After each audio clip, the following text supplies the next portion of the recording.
მშვიდობისა ქართული ოცნება თბილისის ბიუჯეტის წინააღმდეგ უმრავლესობა მთელი შემადგენლობით დედაქალაქის მთავრობის მიერ წარდგენილ დოკუმენტს მხარს არ უჭერს. ამიტომ მომავალი წლის ბიუჯეტის პარამეტრებზე თბილისის მერს მწვავე შეფასებების მოსმენა ოპოზიციის გარდა თანაგუნდელების მხრიდან დღესაც მოხდა. საკრებულო დაწუნებულ დოკუმენტს უკან მერიაში აბრუნებს. დავით ნარმანია დარწმუნებულია, რომ ბიუჯეტი არ გახდება მისი იმპიჩმენტის მიზეზი, თუმცა დღევანდელი სხდომით თუ ვიმსჯელებთ, უმრავლესობა მერის კატეგორიულობას ამ საკითხში არ იზიარებს. მართველი გუნდი ასევე არ ეთანხმება, რომ საკრებულოში შეტანილი დოკუმენტი მოქალაქეების ინტერესებზეა მორგებული. თბილისის მერი თანაგუნდელების მხარდაჭერის გარეშე დარჩა.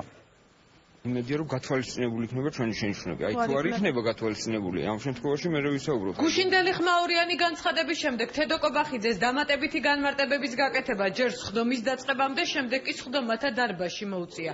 იურიდიული კომისიის თავმჯდომარის კოლეგების თანდასწრებით დავით ნარმანიას შესაძლო იმპიჩმენტი აღარ უხსენებია, თუმცა არ დაუმალავს, რომ მერის მუშაობით კმაყოფილი არ არის. რეალურად მიეცეთ კმაყოფილებას არ ეკადეთ თბილისში ყველაფერი აშენებულია და თუ რაღაც წამყვანი ევროპის ქვეყანა ვართ, მაგიათ ესე არ არის. თბილისელებისთვის ის რაც წინაწელს ხდებოდა, ეს ყველაფერი არ იყო სამუშაო. მართლ გუნდში თედო კობახიძე ერთადერთი არ არის, ვინც მერის მიერ მომზადებული ბიუჯეტის პროექტი ღიად გააკრიტიკა.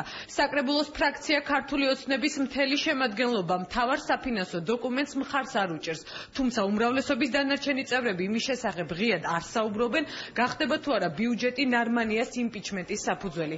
ხმაურის საკრებულოს სხდომაზე მას შემდეგ დაიწყო, რაც უმრავლესობის დეპუტატებს ოპონენტებმა ამ საკითხზე პოზიციების დაფიქსირება მოთხოვეს.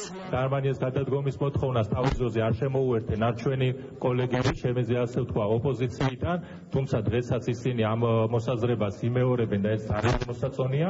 მე მინდა გითხრათ, რომ როგორც ჩანს, უმრავლესობა ცდილობს გაემიჯნოს არა ბიუჯეტის 2015 წლის პროექტს, არამედ გაემიჯნოს იმ ერთ წელიწადს უკნარობის კორუფციის ერთ წელიწადს. სუპერად უსწავლოზე სიუჟეტს იურიდიული კომისიის თავმჯდომარის სხვანაირად როგორ უნდა ეთქვა. წმინდა პროცედურულად განმარტა პროცესი. სხვა მიქ ყველაფერი ვერ დავინო. ეხლა მაცადე ლაპარაკი ერთი წუთით. ხო ეხლა კანონი იმას არ უთვალის ერთი წუთით მაცადე ხელ ლაპარაკი ბიჭო შე. სულობა ისწავლე და ლაპარაკი მასწავლე მაცადეთ ხო რა. ხო ეხლა ერთი რამე რომ მოგახკიტრებით თავი მაგარი იურისტი ხარ შენ მათქვენზე. არა, ერთი წუთით რა. მხოლოდ ნარმანიას შესაძლო იმპიჩმენტი არ იყო მიზეზი, რამაც სხდომაზე უმრავლესობა გააღიზიანა. ხმამაღალი განცხადებები ოპოზიციის მხრიდან ბიძინა ივანიშვილის ხსენებასაც მოყვა. სწორედ ბიძინა ივანიშვილის დამსახურება ის, რომ თქვენ დღეს ფიზიკურად ცოცხლები ხართ, იმიტომ რომ ამდენ ხალხი ლინჩის წესით გაგასამართლებდათ იმ კაცის დემოკრატობა რომ არა, სწორედაც რომ ასე იქნებოდა, იმდენად იყო ხალხი აღშფოთებული თქვენზე, იმ კაცის გადარჩენილები ხართ თქვენ. აქ დღეს ბიძინა ივანიშვილის თითი ამბები მოვისმინე მე. ათასობით ზემოქმედილი ხალხი ნამდვილად ქალბატონოია და ნერვები დაიმშვიდეთ. საკრებულოს წევრები სხვანაირად იქცევიან ქალბატონოია, ერთი წლის წინ რო გახდით და ქცევის წესები არის.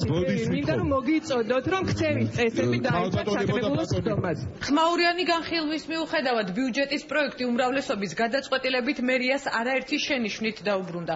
თბილისის მერი დარწმუნებულია, რომ თანაგუნდელების შენიშვნებს მთავრობაში გაითვალისწინებენ და მომავალი წლის მთავარი საფინანსო დოკუმენტი მისი იმპიჩმენტის საფუძველი არ გახდება. რაც შეეხება ბიუჯეტის შესაძლო დამამტკიცებლობასთან დაკავშირებულ საკითხებს და ცალკეულ წიაღწევებს იმპიჩმენტთან დაკავშირებით ვფიქრობ, რომ მას რეალობასთან რამე კავშირი არ აქვს. ნარმანიას თავს რომ იმპიჩმენტის ავიღრუბლები გროვდება, ეს ფაქტია. მერიას მთავარ საფინანსო დოკუმენტში შენიშვნების გათვალისწინების ვადა 10 დეკემბრამდე აქვს. წინააღმდეგ შემთხვევაში არ არის გამორიცხული საკრებულოში უკან დაბრუნებული ბიუჯეტის პროექტი ჩავარდეს.